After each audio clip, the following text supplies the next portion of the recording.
Hi, and welcome to the Bitcoin for Business podcast. I am one of the hosts, Brandon Karpoulos. With me today, I have the Honorable Jason Rich of Rich Ranches joining us. Jason's a regenerative farmer. He's done some other stuff with building out property on his property, I should say structures on his property, and creating another avenue of business for himself as well. Along with all this, Jason is a Bitcoiner and has incorporated Bitcoin into his business. And we're going to talk today with Jason about his story, how he got into Bitcoin, how he's using Bitcoin for his business, the benefits of it, and all the good stuff that comes along with that. So, welcome, Jason. Yeah, thanks for having me.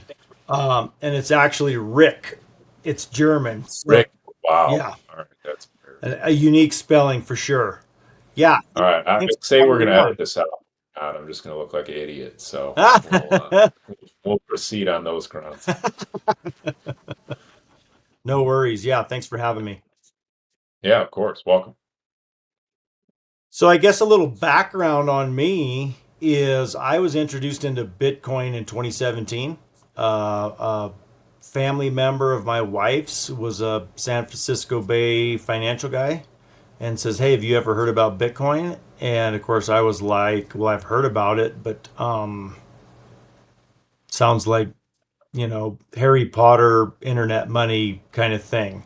But of course, Isn't that for deadbeats and criminals and grifters? no, and Yeah. I've always pushed against like the narrative, so it was appealing to me. So that started me down the rabbit hole, and then it wasn't long after that I started accepting Bitcoin for payment for beef. And so I've been through two halvings accepting Bitcoin for payment for beef, and trying to sweep a little bit of it into cold storage as I went. As a matter of fact, not the last ATH, but the previous all-time high, I sold half a Bitcoin and bought a skid steer and a new trailer.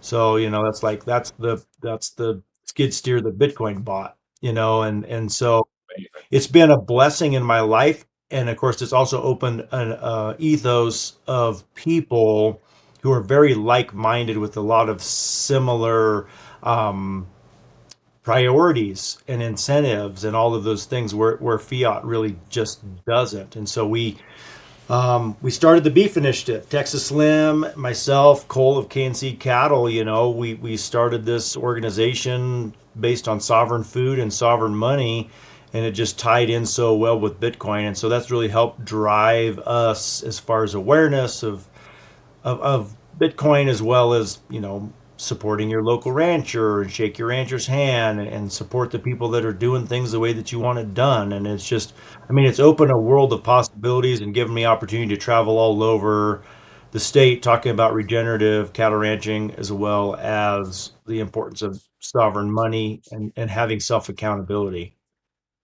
You guys are the ones who forced me to go shake my rancher's hand. So I heard Texas Slim on might have been TFTC Marty Bent's podcast, um, and he was talking about go out, shake your rancher's hand, and I said, you know what?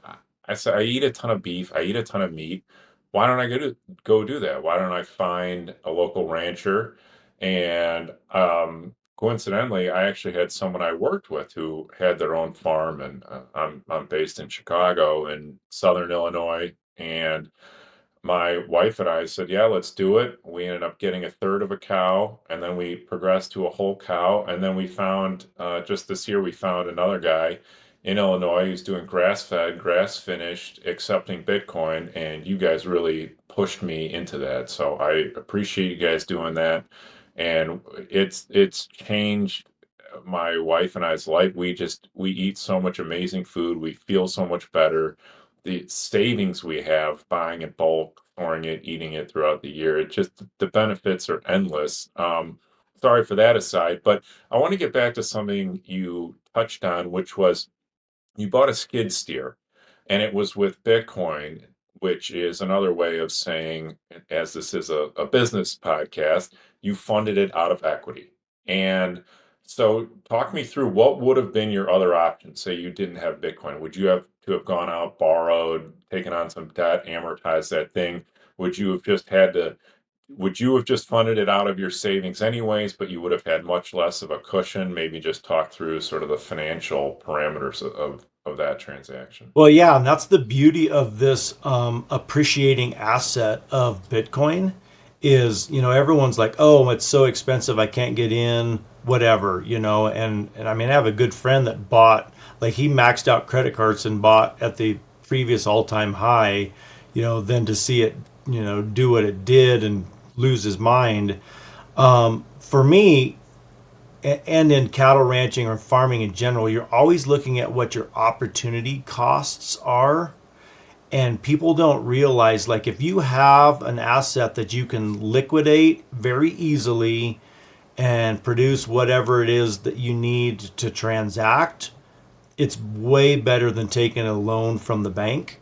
And then you fully control it. You don't have to wait for the president of the bank to approve your loan or whatever it is. And so if you're always sitting on an appreciating asset that you fully control, it gives you so much as flexibility as far as opportunities when they arise. And so one of our neighbors who had sold their ranch and they were just liquidating all of their equipment says, hey, we have this skid steer for sale if you're interested. And I was thinking to myself, man, I don't have the cash to do it, but I know I have some money in Bitcoin. And so, of course, I just reached out to some friends of mine that do some Bitcoin brokering, and I sold them Bitcoin for cash and exchanged with the rancher for cash. And it was seamless. It was perfect. Everything was off the books on both ends. And then, of course, I got a bill of sale for the sale price that I could use as my receipt to depreciate that capital expenditure out for my ranch as well. And so there's just so much opportunity there, and people don't understand, like, DCAing Bitcoin and just it's like putting money into a 401k, except it's going up in value versus going down in value, and Yes. people have a hard time understanding that. The other beauty too, especially with these equipment purchases, I'd imagine if you had gone out and tried to get an equipment loan, typically equipment loans are 3 years, 5 years, 7 years, something like that. So now you have a 5 year obligation that you're paying interest on. So not only are you talk about low time preference and Bitcoin, imagine holding Bitcoin for 5 years with even a conservative CAGR. It's appreciating over time as opposed to financing something with debt where you're actually paying more than the value of this depreciating asset. And I don't think you mentioned opportunity costs. I don't think people appreciate how much opportunity cost they're losing out on when they're financing things with debt. It's they don't get the concept. And yes, you are going to have to buy your Bitcoin. You are going to have to wait 5 years or whatever it is, but that's the low time preference. But it enables you to completely free yourself of being beholden to a bank, being beholden to a creditor, being beholden to some new regulation that's going to cost more money, and you have this sort of financial shield against all of that stuff where you're able to do what you want, finance your company how you want, and you're your own boss.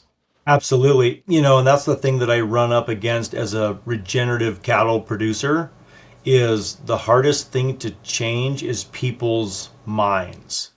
Right? Everyone is in a narrative that's just running constantly in their head, and when someone comes in with a different idea, it's scary to them because they don't see the opportunities in doing it differently. They think it's scary because it gives them some sort of exposure.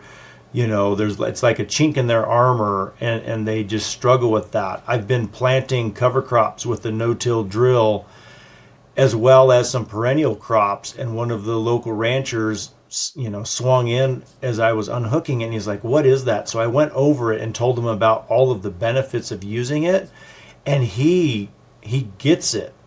And he was like energized with the possibility and the probability and all of that. And I found that with people when I finally they finally get Bitcoin when you're trying to talk to them about it, they are just like, oh wow. And so, but you have to be willing to have that conversation. And so many people are afraid to be different. Whereas for me, I was born to be different. I mean, my mom will tell you I was the most difficult child of the three boys is because it was always why. Like, why are we doing this? Why do we do that? Let's do. Is there something better? Is there something different? And that's what made Bitcoin super easy for me to completely get on board. Is it is different, but it gives me a level of control and independence that I couldn't have otherwise. Sounds like your childhood and mine were very similar. I had a lot of time in the principal's office, a lot of needs improvement on classroom behavior or something like that growing up. And I remember actually they wanted to put me on Ritalin and in like first grade, and thank God my mom was like, absolutely not, we're not doing that. She actually cut sugar out of my diet, and I like completely calmed down. I was still a pain in everyone's ass, anyways, but little's changed to this day. But I was the same way. I just why are we doing this? This doesn't make sense. Constantly pushing, and I do feel like that sort of personality. Well, that's why we're in Bitcoin before 99% of the world, and what you guys are doing, completely reshaping and revamping the hopefully the narrative at the very least around farming and this sort of monocropping and all the other crap that ultimately leads to us getting fat and out of shape and debilitating diseases and all the other fun stuff that comes with centralized control over a farming system. So, but that's a tangent for another time. So, walk us through, I guess, what percentage of your customers would you say are paying you in Bitcoin, and have you seen it increase over the years? And has the Beef Initiative been sort of another source of customers, or is it the existing base and they're expanding into Bitcoin, or what's been your experience on that front? So when we launched the fact that we were accepting Bitcoin for payment for beef, we had a pretty big influx of customers that are using Bitcoin to buy beef. And that's just because many of them were sitting on a pile of Bitcoin that, they'd mined in their dorm room when they were in college, and they're like, there's nothing we can do with it. But as it's appreciated, the transaction in Bitcoin have fallen off. I would say we're probably around 10% of total sales are in Bitcoin. And what's interesting is of the that 10%, I bet only 10% are truly peer to peer that aren't KYC in one way or another. And I have Bitcoiners that pay with a credit card instead of selling their Bitcoin, or transacting in Bitcoin, which for me it's I if I can buy anything in Bitcoin, I'm going to. And I've probably given away as much Bitcoin as I've made because whenever I meet someone that's interested, I want to show them how easy it is to transact. It's like download a wallet and I'll show you, and um but that's the same thing with the information within regenerative agriculture. I share it with everyone. It's not like I'm going to write a book and make you buy it. I want everyone to be successful. I Well, and you think about it too, it's you spend on the credit card. Okay, well now you still have to get dollars to pay that credit card off. Well, why were you holding dollars in the first place? Or B, are you going to sell Bitcoin to get those dollars? So I've never understood this, save in Bitcoin. I don't get it. It's you, you want to talk about opportunity cost. Your opportunity cost is you weren't holding Bitcoin. You were holding an inferior money for a period of time so you could make this purchase. Like to me, it makes no sense. And Parker Lewis has done a much better job than I ever will explaining this concept. And even if you pay the capital gains tax, which I would argue there's kind of a gray area if you're transacting peer to peer for goods and services.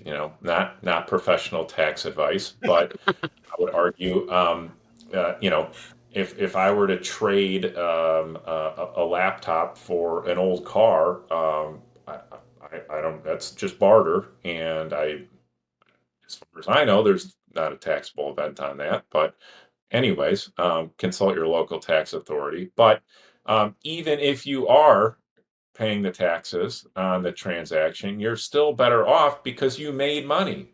If there's a taxable event, that means your purchasing power increased.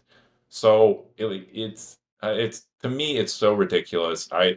It's it's some framing I don't know in Bitcoiners where like they're kind of stuck in the matrix still, where Mm. you're not seeing the forest through the trees. You don't get it. Like holding dollars is a losing proposition. Like, and Jack Mallers has talked about this at length as well. Like it just doesn't make sense. So I, I'm I'm sorry to hear that that's the case, but hopefully we can start reversing that trend here and get more um, people to recognize the folly of their thinking. But would you say before when you announced to now, there's been a market decline or just a small decline or I mean, the beef market has increased. Like when I announce that we're taking deposits, it's usually within 6 weeks. All of the fall butcher dates are already sold out. Like I just sent a Bitcoin address to one of my customers for a deposit because he wants to buy a half a beef and pay in Bitcoin. Um, One of my Twitter friends, who I'm finally going to meet, Bubba Cool Beans Ranch, is coming. He and his wife are coming to stay on the ranch for a couple of nights, and he's going to pick up his half a beef while he's here. So I'll finally get to see what he looks like because he's anonymous on Twitter. Um, but that'll be fun. And he paid for his stay in Bitcoin and he paid for his beef in Bitcoin. So that's what I call is like the tried and true Bitcoiner, right? You want to live on the Bitcoin standard because that's cattle ranchers. You're only as good as your word. If you literally don't practice what you preach, your word is no good and you'll have a hard time getting support when it's time to need support. What I found with Bitcoiners is they talk out of both sides of their mouth. I mean, there's a handful of them that live on the Bitcoin standard, but the rest of them, it's like do as I say, not as I do, or whatever mental illness they're stuck in with why they're doing what they're doing. I've and I'm a crotchety old rancher, right? And I call that shit out. And those guys, soy boys get their fucking feelings hurt. But I can't help myself, right? I volunteered to be on the board of directors for the Space Denver, our Bitcoin co-working and yep. meeting space, and now art gallery. It is epic. It is. I made it over there 2 weekends ago, and wow, those guys that are there, boots on the ground, have done some amazing stuff. But when there's people that say one thing and they have this persona on Twitter of who they are and what they are and all of that stuff, and then you meet them in person and you listen to the rest of the story, you're like, I'm not buying it, bro. I mean, you gotta live what you profess, otherwise you're just trying to sell books or you're trying to make followers, which is not how I live. And those guys that do. I mean, same thing. Steak Eater Mike. He came for our Beef Initiative conference that we had at the ranch.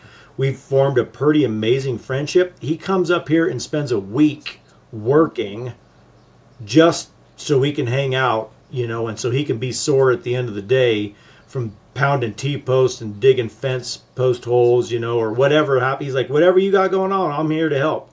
And he buys beef for me as well and pays him Bitcoin. It's you. You sift through the BS pretty quickly. I totally agree. And And the best part is too when you sift through that BS, when you get to the other side and you find the tried and true. I mean, those people, I can't tell you how many people have done so much for me and my journey and getting me set up on things and teaching me stuff and it's awesome. And it's like I would feel like I was wasting all their efforts if I didn't transact in Bitcoin and spend it where I could. And I've even, but that's one of the questions I get all the time is what can you even do with Bitcoin? And it's like, well, I bought this belt. I got a freezer full of meat. I got a beautiful painting hanging in my room, hanging in my living room. I've got a table, all this stuff. It's like I paid for all this in Bitcoin, and guess what? Every single thing in this house would be paid for in Bitcoin if I had the opportunity. We're just not there yet, but we're getting there and we're getting closer. And half of this stuff, I buy gift cards with my Bitcoin and then I pay for it at whatever store. So yeah, there's a way to do it. And I'm not saying that, everyone has to do whatever, but you should be supporting the community, supporting people.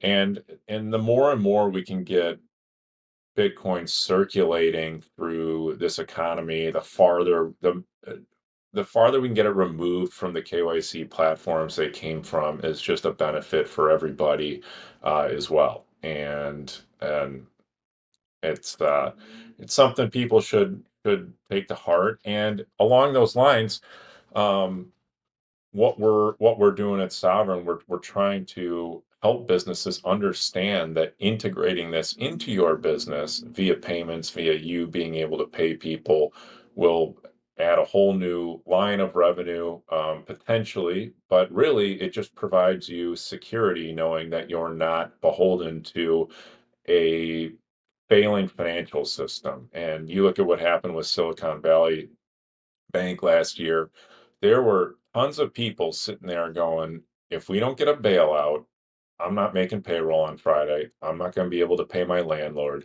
And I mean, how can you be trapped in a system like that? You have to have some, at the very least, some redundancy and a way around that system to be able to protect yourself from that. And I'm just curious, maybe if you wanted to talk a little bit about how you've sort of structured um, your operation, both the ranch house and the farming on a Bitcoin standard, how much that's allowed you to not worry about the future, be comfortable in what you're doing, and knowing that you're not going to have to go ask for a bailout or be beholden to some other system that may not be there for you. Well, one of the biggest things is we haven't taken any subsidies at all. So, like through the USDA, FSA, you can get projects funded, whether it's irrigation infrastructure, stock water infrastructure, interior fences, all of those things. My my deal has always been if it's important, you should be able to cash flow it. Because that's one of the biggest problems with farming and ranching in this country is so many of these farmers and ranchers are beholden to what the policies are that they have to follow to get this free money, whether it's, reduced premium insurance on their crops, whether it's, infrastructure improvements, because there's a specific parameters that you have to operate under for that to get that funding. Whereas for us, it's if you can't fund it yourself, you probably shouldn't be doing it. And now that I'm on the county's board of supervisors for conservation, I get to review all of these projects, and so you can see if there's actual viability in spending these tens of millions, hundreds of millions of dollars in our county for projects that are never going to work. They're never going to cash flow. I mean, I leased a ranch that had $2.5 million worth of infrastructure, and only about $300,000 of it ever worked. The rest of it, the engineer got paid, the construction company that installed it got paid, the landowner got paid, and the rest of it never worked. And I don't know who There's no check, and that's the problem. There's no checks and balances. I mean, everyone's freaking out about Doge and everything that they're finding. I see it firsthand in agriculture, and I'm always been be the change you want to see.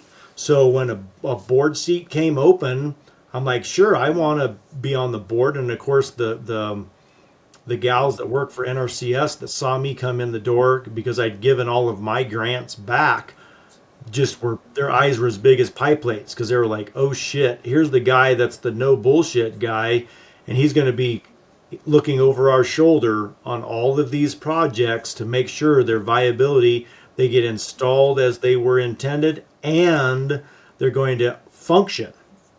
So God forbid a little bit of accountability, huh? totally, and it's such a money grab, and people they're just used to it. There's no self accountability because really that's what it comes down to.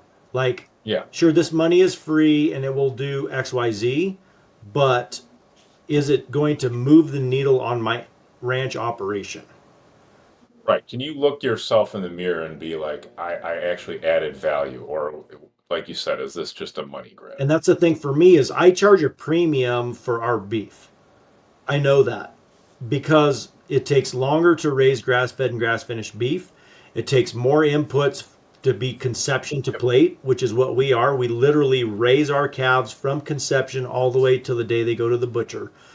Whereas a lot of producers buy calves, so all of the cow costs are pawned off on someone else. They're just buying commodity calves and finishing them on grass.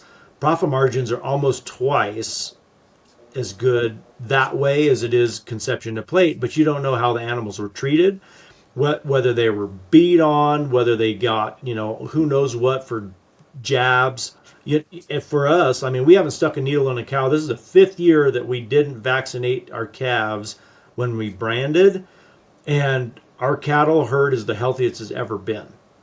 And I think because Shocking. I think there's something in the vaccines. I mean, one of the board members, I'm the president of the Colorado Angus Association, which is a conventional cattle organization, right? When I start talking, people they either put their heads down or their eyes turn red, you know. But anyways, we had one of our fellow producers and fellow board members, Brandon, vaccinate a pen of 70 calves, and he had 30 calves get sick within Jeez. 24 hours of being vaccinated. So obviously, either something was off in the vaccine, um, or No, or probably pre-existing condition. yeah, exactly, or the conjunction of the two different vaccines that they use had an interaction, which caused a problem. To the fact that they actually lost two calves. Two calves died from being vaccinated, and so that just goes right back to that. Like, well, let's just step back and see if what all the experts are telling us to do is right. Whether that's the water engineer, whether that's the vaccine manufacturer, whether that's the cattle handling expert, whether that's the USDA inspected processing facility. I mean, how many small processing facilities do you have a massive outbreak of E. coli? Whereas it's always in these huge Yep. inspected plants. They're like, oh yeah, we're going to recall 400 million pounds of ground beef for E. coli. You're like, wait a minute, this is an inspected facility. Everything is supposed Yeah, to be how'd that safe. happen? There's so much oversight, Totally, it has the stamp on the packaging that says that it's USDA inspected. It's like bullshit. I mean, all of these small, local, hyper local processing facilities, they have to have a wholesome product because it only takes one person saying, hey, these guys produce something bad to put them out Yep. of business, right? Hmm. So we need to open Yep. up being able to sell direct to consumer retail from custom exempt processors because you're not going to have a problem. The fact that there's an inspector there means nothing. It's all That means there's an overpaid person watching what's going on. totally. Yeah, exactly right. So, Yeah. anyways, I mean, that's all of those big four-letter organizations have got so much corruption and they're so bloated, and what they produce actually doesn't pay us. So, Yeah, when I go pick up my cow, it's a little I mean, called a warehouse is generous. It's almost like a glorified shed in the middle of a field, and there's 10 guys in there, and yeah, to your point, something breaks out there, something goes bad. That's a whole, you know, that's a week's worth of stuff. I mean, that you'll completely destroy everything. But yeah, you have these giant conglomerates, and they just somehow absorb $3,000, or excuse me, like 3,000 head of cattle just being eviscerated. It's crazy. And back to Bitcoin sort of providing the freedom and the ability to operate somewhat independently.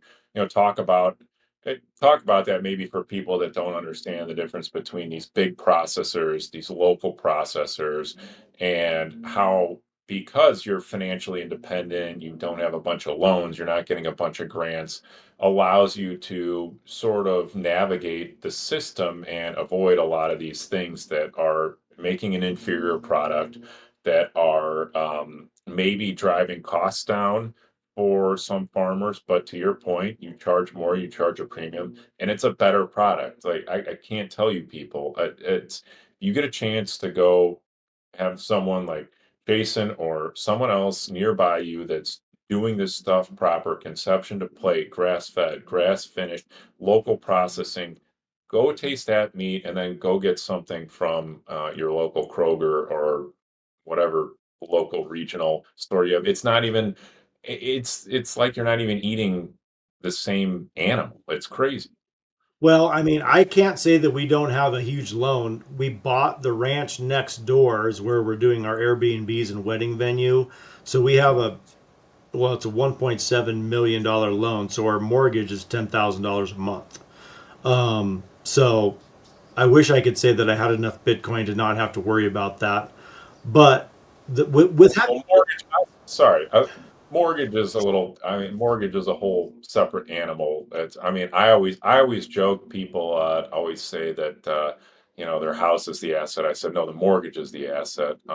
But I was more in reference to your business and the operations, and also sort of the processes you go through to be able to kind of operate outside the control system, if you will. Totally. Well, so the processor that we use is in fact a USDA facility. That's because we have an on-farm self-serve store. So it has to, in Colorado, there's not state inspection. It is only custom exempt or USDA. And so we do USDA processing, but when they're processing beef, they're only doing 12 in a day. Whereas if you go to a Cargill or a JBS or a US beef, you're going to be between 3,000 and 5,000 head a day. And Wow. and if you look at that from a hauling standpoint, a big tractor trailer, so a 53-foot cattle pot, that's what they call those big tractor trailers that haul cattle, can hold about 40, between 40 and 50 fully mature, fully finished steers or heifers ready to go to the butcher. So if you're doing 3 to 5,000 head a day, you have hundreds of trucks coming in every single day to the processing facility. Which is why Right. most of those processing facilities have a bunch of day lots, they call them. So the calves can come in, get a drink of water, calm down before they go into the processing facility. But just the urine and manure that's produced from 3 to 5,000, not counting the offal, like all the guts and the inedibles that come out of a facility that big, blows your mind. It is a mountain of guts, and a lot of it goes to the landfill. Some of it gets composted, but a lot of it goes straight to the landfill. They don't even use it. Whereas we've been looking at, excuse me, building our own custom, well, USDA and custom processing facility with the idea that we would compost all the offal on site.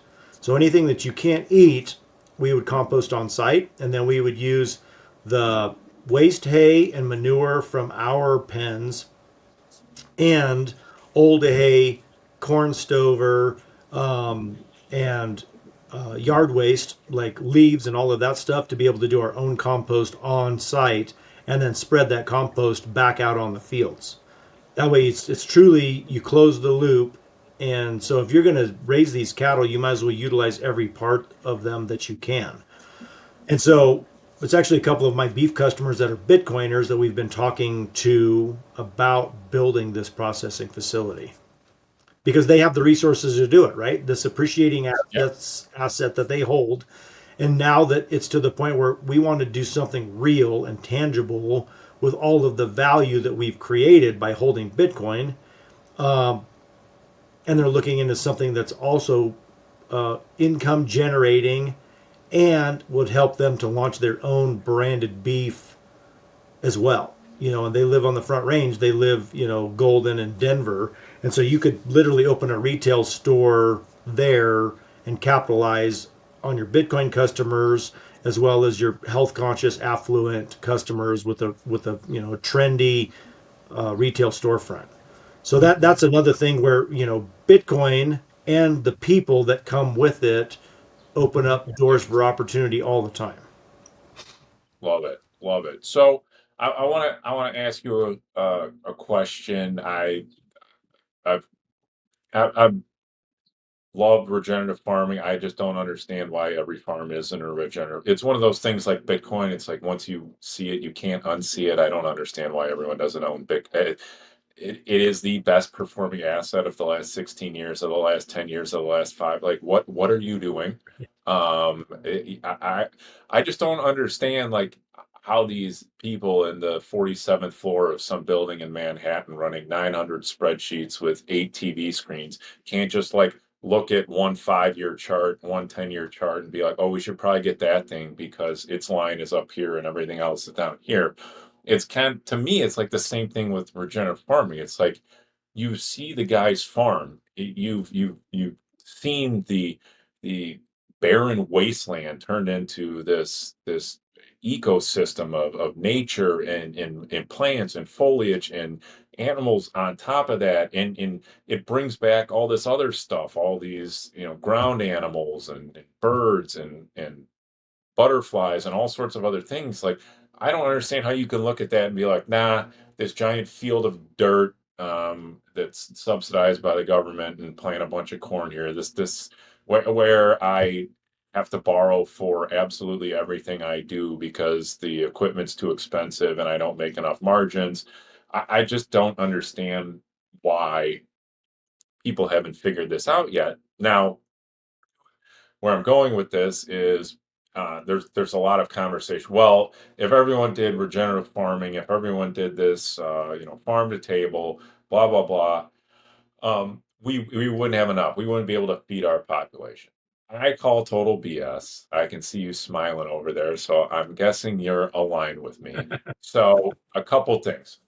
One, yes, it's going to cost more because you actually have to eat real food. Your government's been lying to you about inflation, and they've been mass producing all this stuff, so it seems cheaper to you. But guess what? You just traded quality, you traded nutrient density for a cheaper product so they could hide inflation from you. And three, they've separated a community aspect of it as well. I have a great relationship with the guy I buy my cow from now, and we text and we talk, and I share pictures of me making the prime rib I got from him on Christmas Day, and ask him how his family's doing. It's like this whole other connection, and maybe that's a little more tinfoil hatty, a little further down, but I absolutely think there's something to like the separation of the community as well.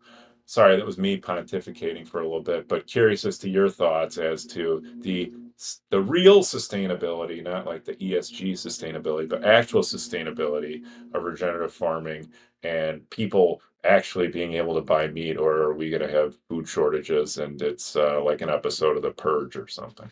Well, so we go back to like me being the difficult child, always asking why, right?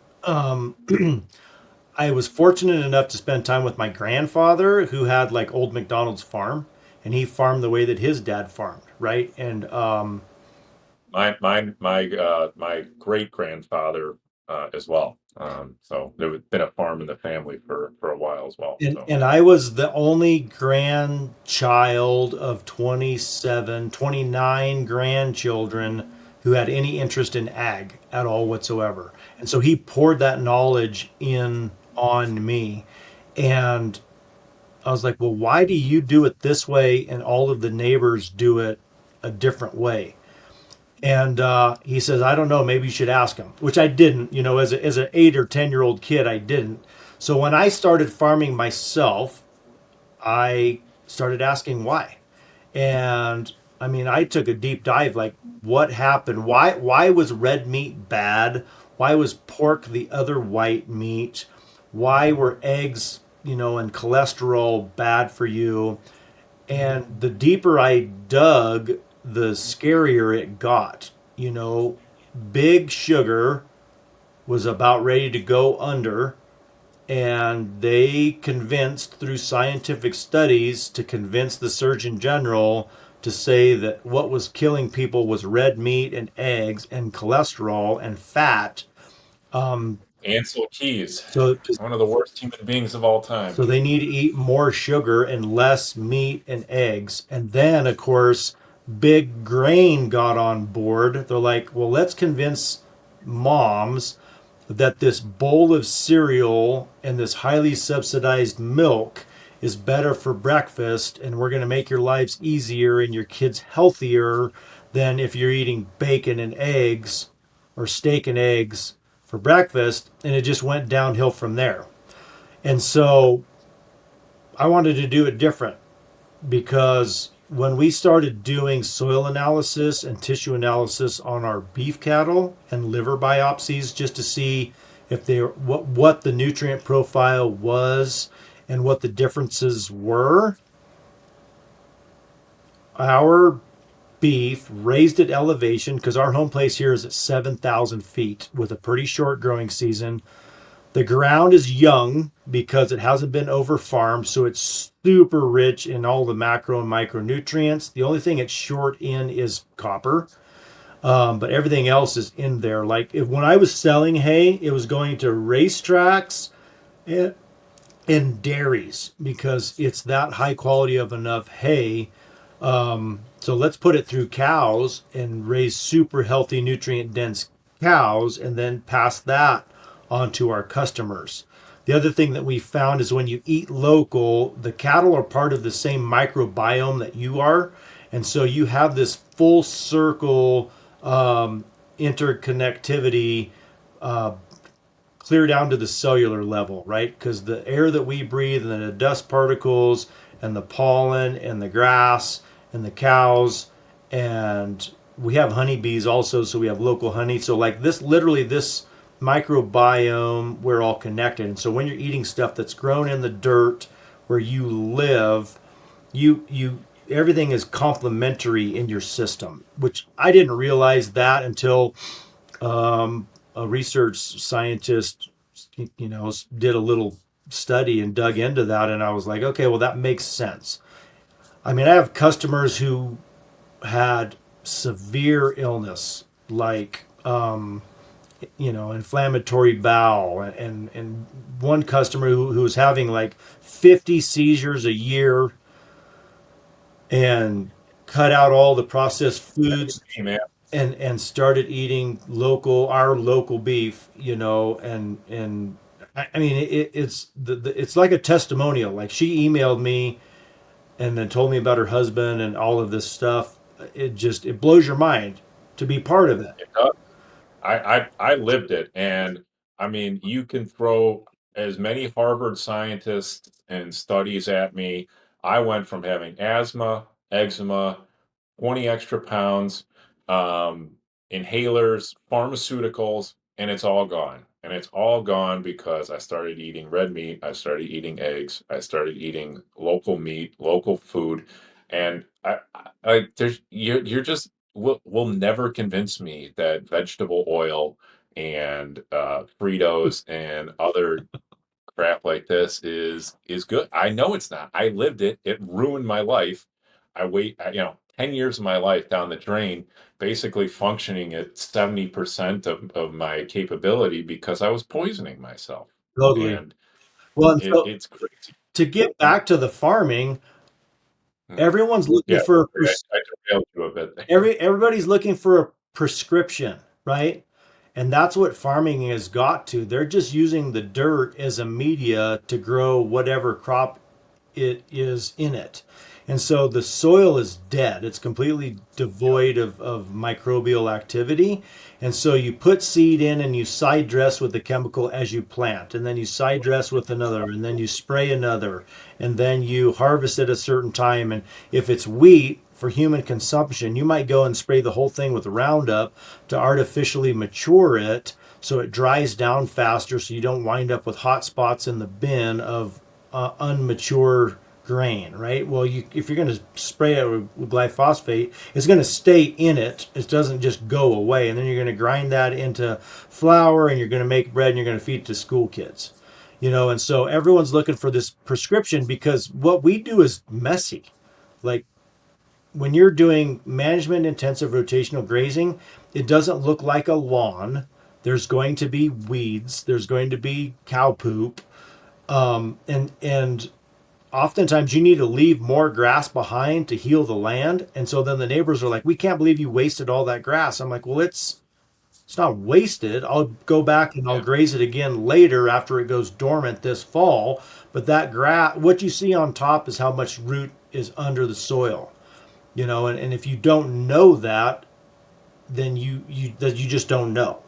And so talking to my neighbor about my no-till drill and how excited he was and how much the potential was, all of that stuff. I'm like, okay, well, that was a little breakthrough for him to see the value in it because he was talking about how much alfalfa seed that he uses when he broadcasts it. He's like planting 25 pounds to the acre, whereas with that no-till drill, I can do 4 pounds to the acre and have better germination.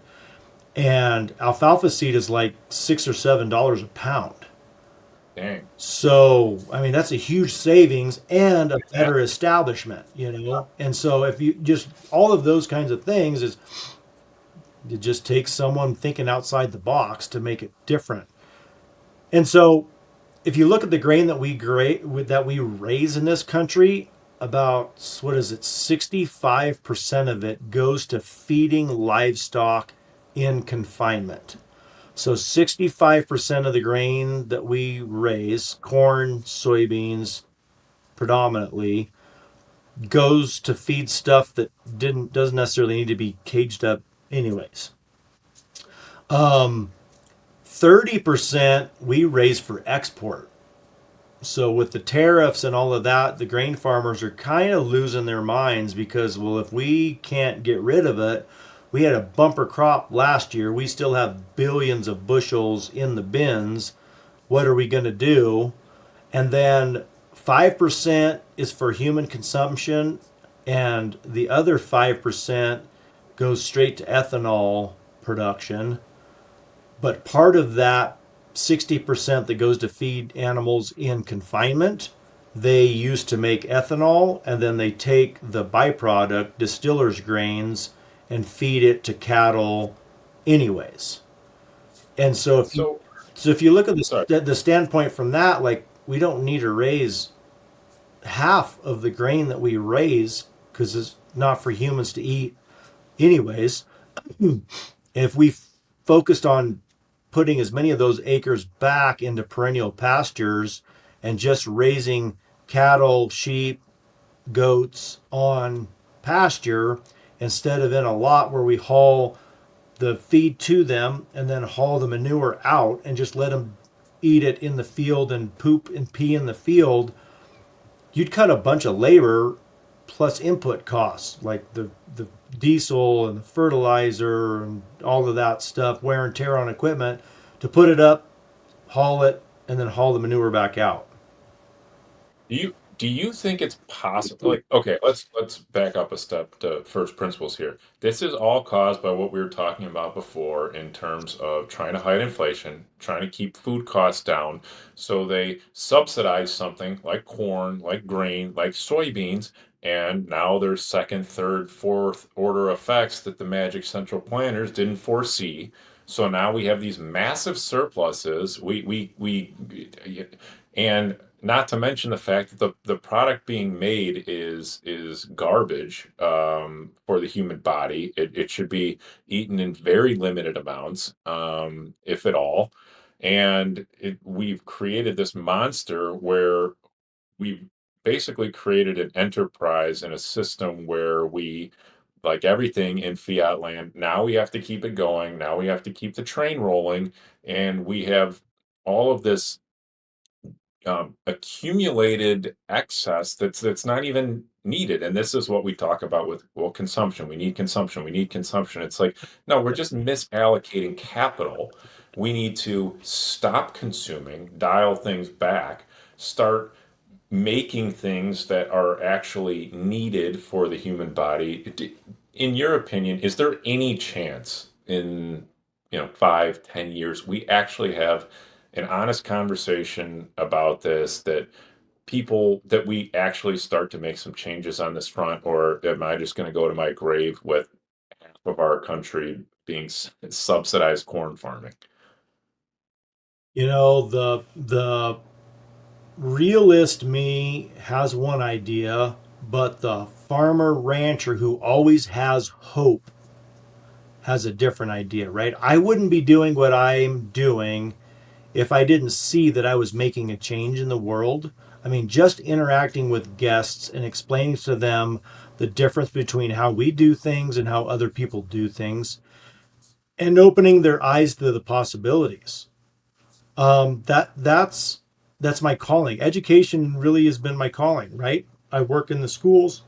I help the shop kids, um, and they get it, right? Their folks don't get it. Their folks drink the Nope. Kool-Aid and they're morbidly obese or they're whatever, right? They're going to go Yep. to an early grave. I mean, my Yep. maternal grandparents both lived to be their 90s, and everything they ate was either fried in bacon grease, lard, or tallow. Everything, Yep. right?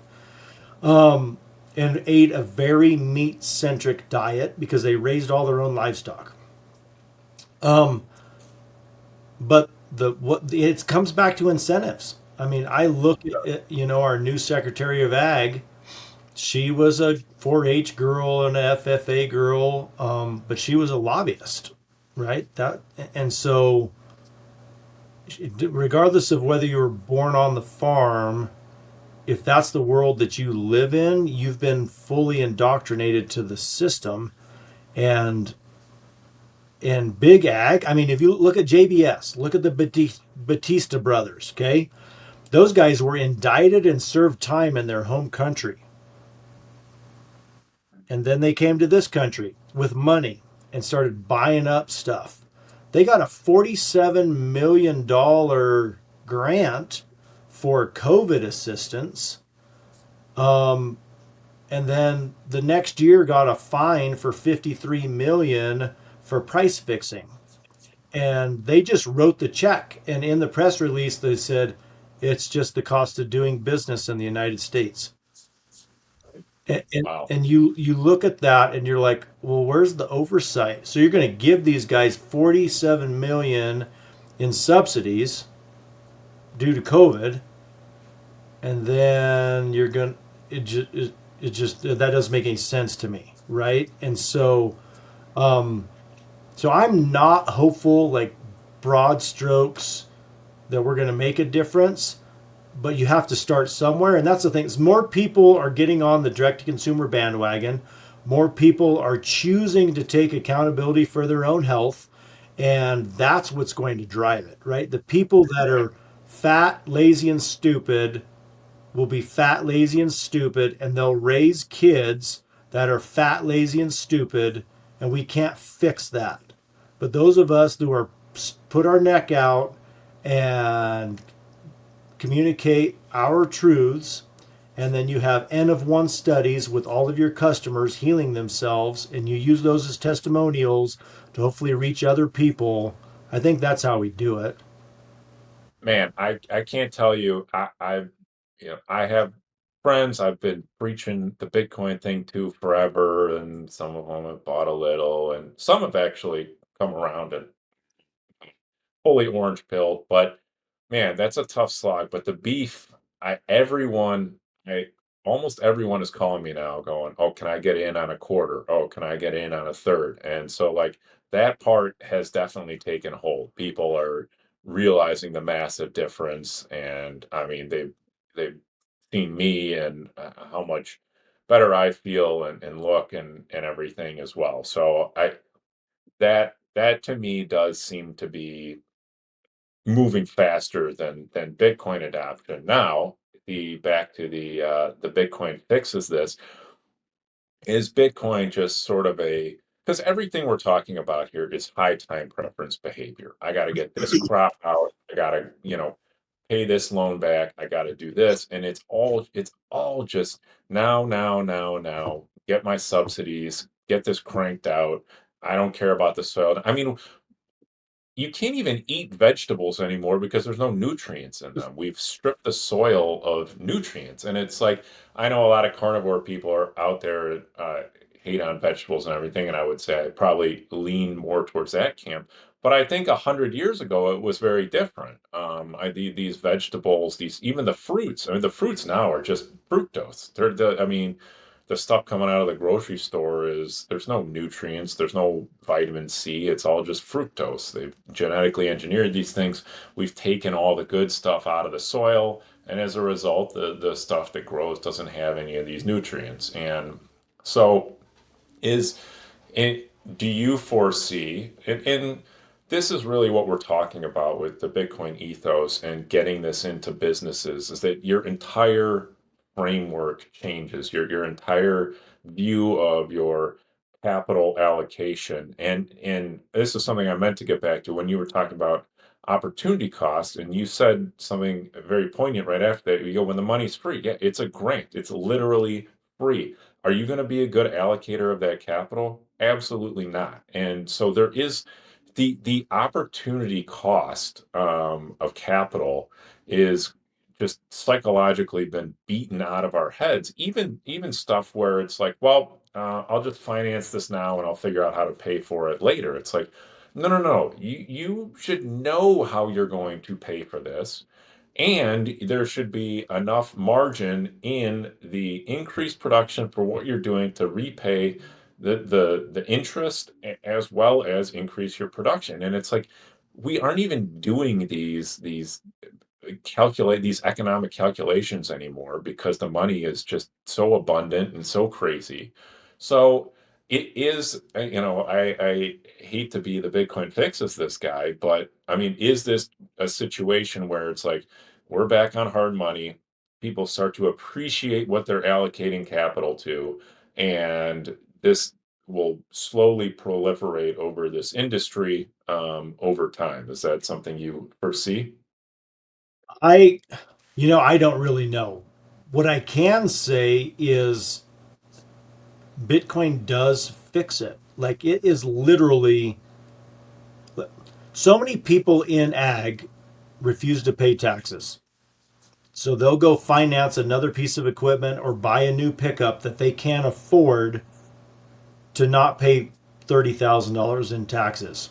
And when I hear that, I tell them, wouldn't you have been better off to pay $10,000 in taxes and put $20,000 in Bitcoin? I'm like, well, what can I do with Bitcoin? I said, the cool thing is you don't have to do anything.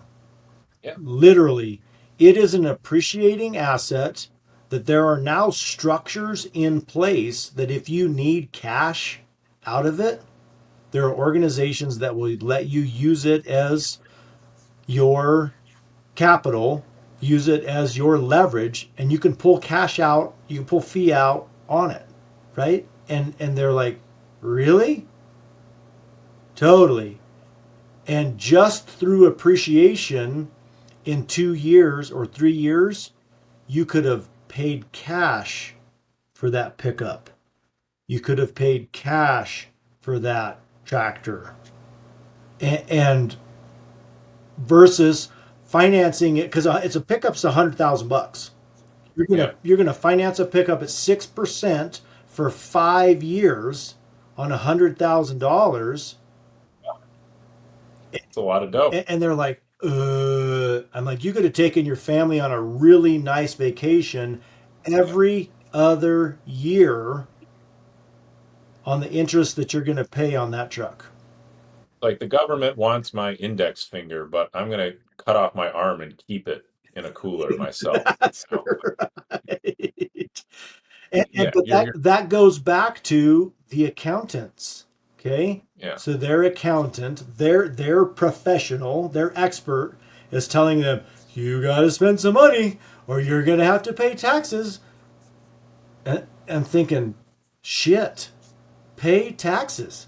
yeah, I want to get to the place where my ag enterprises cash flow enough that I'm not always just, you know, make just enough to dreadful. survive, to make just enough to Right. survive, that I can pay taxes and say I put money in the bank.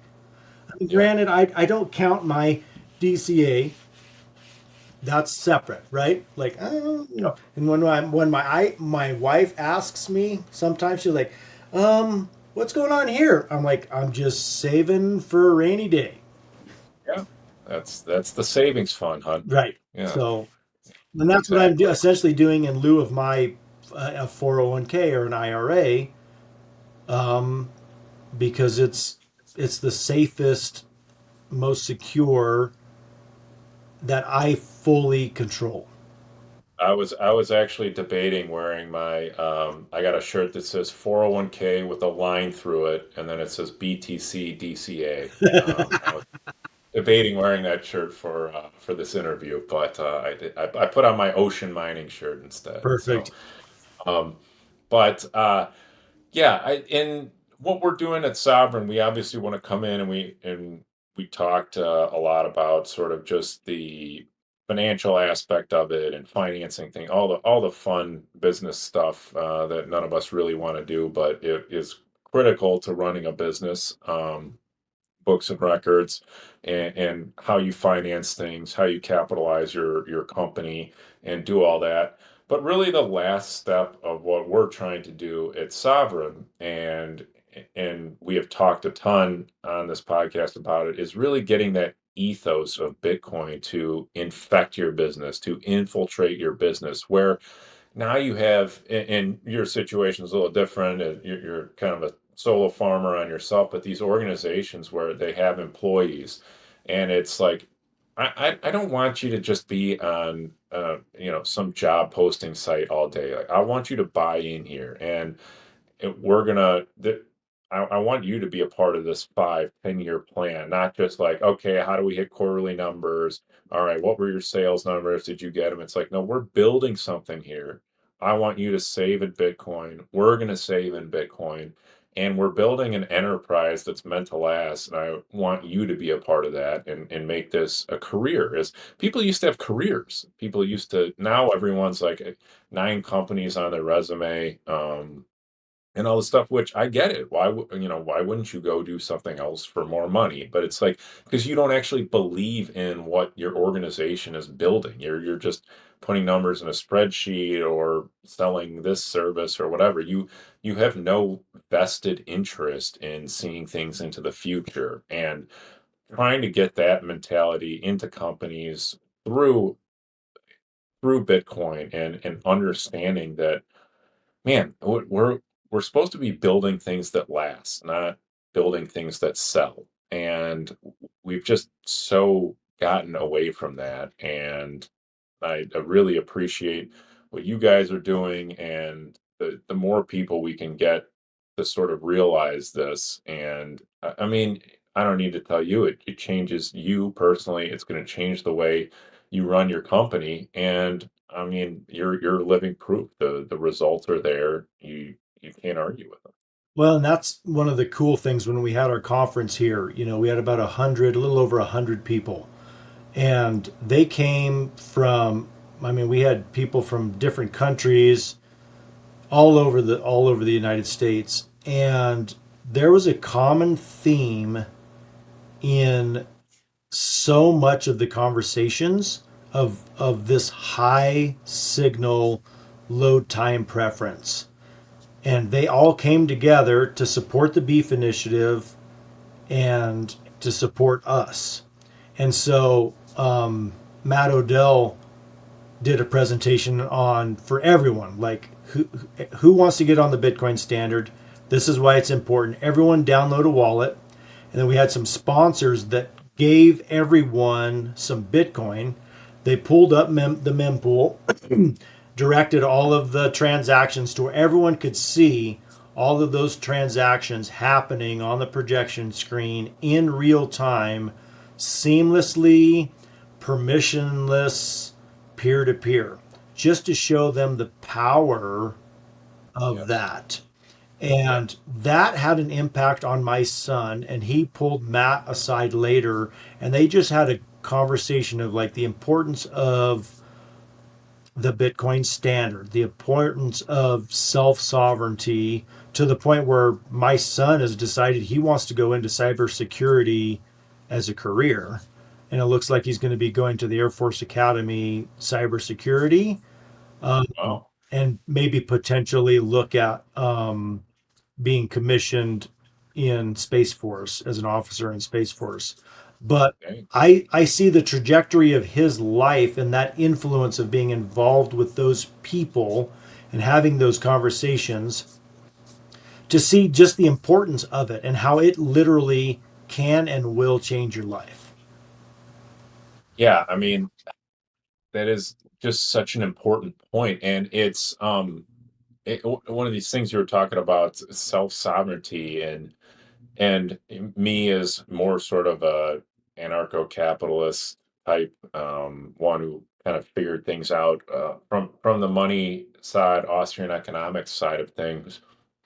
It's like you don't understand that all those principles of self-sovereignty, of individualism, actually makes you more productive, actually has you churn out a better quality. These aren't just some, Ayn Rand fantasy, crazy thing where it's like, oh, the utopia is just around the corner. It's like, no, living out these values, having something like Bitcoin that allows for self sovereignty, that allows for peer to peer transactions, you will actually have a better business. You will be more productive, and the benefits that come out of that are not just some sort of idealistic value system that's being realized. It's an actual physical, real world production that is improving.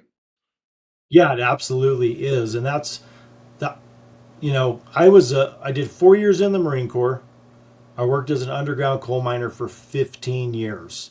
I ran up through the ranks very rapidly at the coal mine, and I didn't realize it then, but it's because my self accountability and my expectations of productivity were so much higher than many of my coworkers, and ownership saw that. And I don't know how many conversations I would have with people trying to figure out what motivated them for us to get the highest quality, the highest standards, and the highest productivity.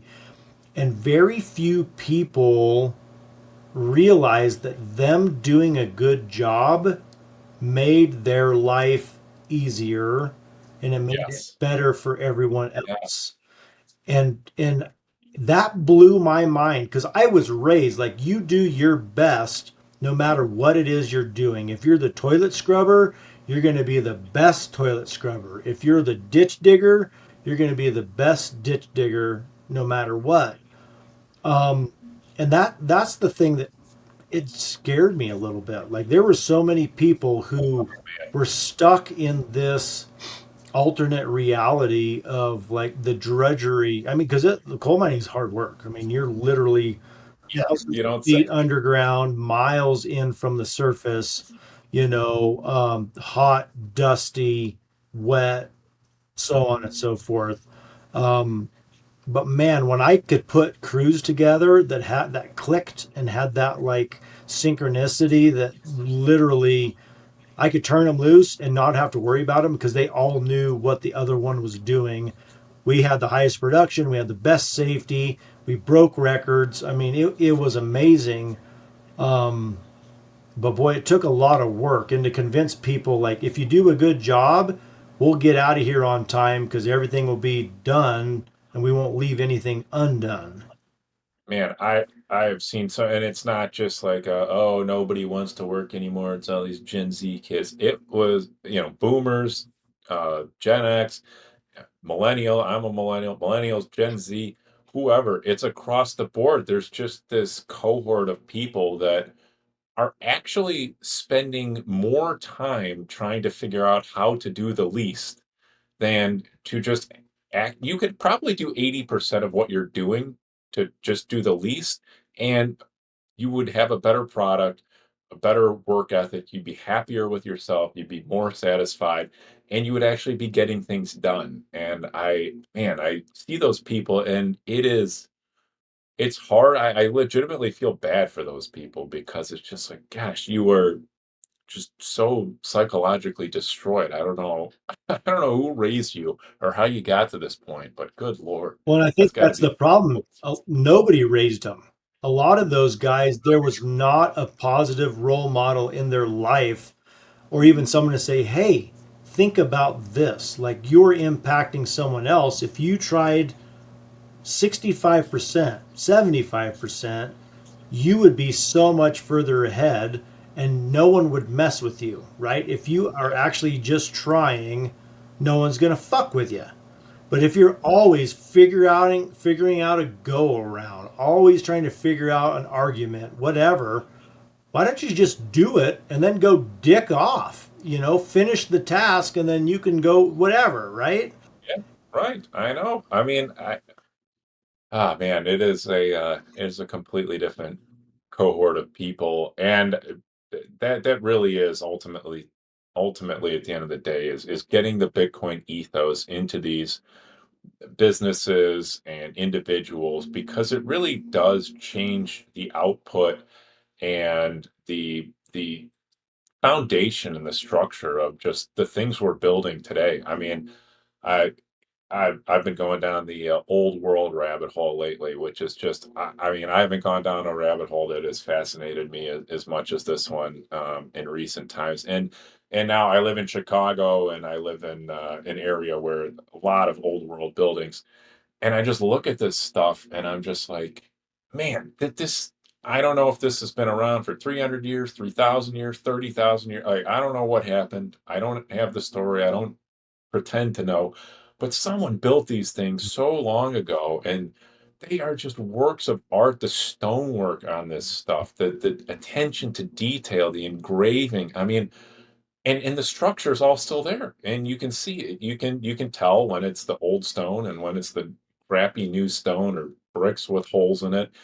And you just look there, and it's like, man, these were super low time preference project where these people just put everything they had in because they wanted it to last. They wanted it to go on forever. And it should be the same way with entities, with companies, with ranches and everything else. And I really hope in my lifetime I get to see the Bitcoin ethos and the Bitcoin standard really start to transform that. And nothing, I mean, near and dear to my heart, the food industry, man. That, as I said earlier, that completely changed my life, getting my food and my diet right. And you guys are doing the Lord's work. And man, I hope you can continue to touch people, talk to people, and make them aware of what what a great opportunity awaits them if they're just willing to make this change. Totally. Back to, the ethos of employees. If Bitcoin really gives people hope, like Yes. if you look at what inflation is doing to us, and you look at there is a life raft that's a pretty low lift. So if Yes. you took your, let's say you were saving 1% of your check and putting it in a savings account that's making a half of a percent, and you put it in Bitcoin over the course of 10 years, that gives you, that might give you the nest egg you need to escape whatever the hardship is that you're having to deal with when it arises. And to have Yes. that as a foundational part of your business, your structure, your pay structure, I mean, that gives people opportunity to truly change their lives and their families multi generationally. And it gives business owners the opportunity to keep their employees, to have less turnover, to not have to worry that, oh, so and so, if I lose so and so, we're gonna like they're invested now. You got them in, you got them into a savings plan. They're building something with you. They're watching this balance sheet grow. They're watching you prudently put money away and be able to pay good salaries and maybe you're not even paying the best salaries, but you're able to put enough away in Bitcoin where it's like, man, I maybe I only earned X amount of dollars, but it's really like I earned 3X dollars because I've been working here for 5 years and I've been saving, what is left over in Bitcoin. And you're going to create a loyal workforce. You're going to create people that want to work for you, and when they see the results, they're going to say, "Man, I want to do more than this. Business owner really cares about me. It's more than I'm just a number in a spreadsheet or a productivity KPI for this guy. That he actually values me and my time, and here's how he's showing it." Totally. And that's one of the jokes, I work for a psychopath and he has multiple personality disorder, because I'm a one man band and wear so many hats. And it's like last night I came in, I think I worked like a 18-hour day or something yesterday because I had to take the rental drill back. And it's, but I'll tell you what, there is no more fulfilling job than have a beef customer, write you a review or call you and say, "Hey, this is what we're eating tonight and it is the best flavor and the most tender and the whatever," or have an Airbnb guest that stays in Airbnbs for their work say, "This is the nicest Airbnb I've ever stayed in. This is the most quiet, serene, beautiful. I mean, the vistas here are epic. I mean, sunrise Oh, over the mountains. I mean, it is a sight to behold." And that was the old timers saying, I'm like, "Man, this is a beautiful place to live." And they'd say, "Too bad you can't eat the view." I was like, "Well, you can't eat it, but I'm going to sell it." Right? but I can eat with it behind me, Totally. or Yeah, exactly. I'm going to sell this um, experience, which, yeah, unlike beef, it doesn't take 24 months, 30 months to raise. All they got to do is change the sheets, scrub the bathrooms, turn it over for the next people, and that's the thing that the turnover for the ROI is, I mean, it's a ton of work because like our big unit sleeps 12 people. It's a big beautiful log house.